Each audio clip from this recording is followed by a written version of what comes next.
एक राजा बहुत दिनों से पुत्र की प्राप्ति के लिए आशा लगाए बैठा था, लेकिन पुत्र नहीं हुआ।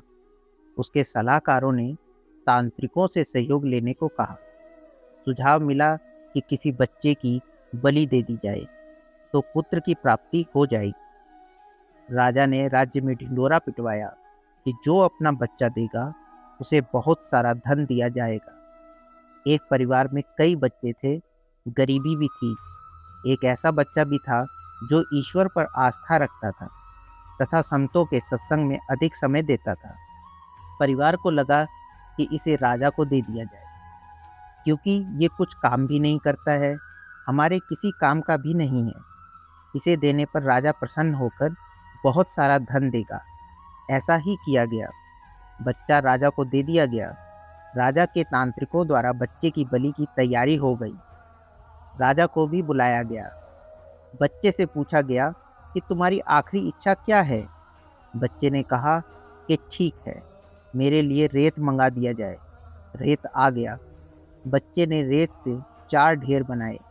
एक एक करके 3 रेत के ढेरों को तोड़ दिया और चौथे के सामने हाथ जोड़कर बैठ गया। उसने कहा कि अब जो करना है करें। यह सब देखकर तांत्रिक डर गए। उन्होंने पूछा कि ये तुमने क्या किया, पहले यह बताओ। राजा ने भी पूछा तो बच्चे ने कहा कि पहली ढेरी मेरे माता पिता की है। मेरी रक्षा करना उनका कर्तव्य था, परंतु उन्होंने पैसे के लिए मुझे बेच दिया, इसलिए मैंने ये ढेरी तोड़ी। दूसरी मेरे सगे संबंधियों की थी, उन्होंने भी मेरे माता पिता को नहीं समझाया।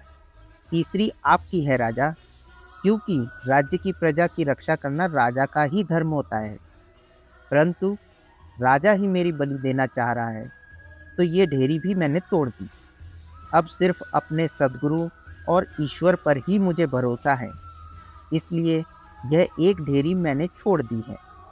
राजा ने सोचा कि पता नहीं बच्चे की बलि देने के पश्चात भी पुत्र प्राप्त हो या ना हो, तो क्यों ना इस बच्चे को ही अपना पुत्र बना ले।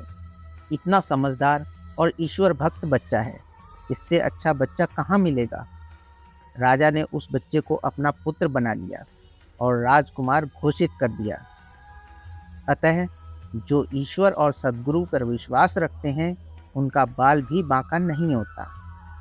हर मुश्किल में एक का ही जो आसरा लेते हैं, उनका कहीं से किसी प्रकार का कोई अहित नहीं होता।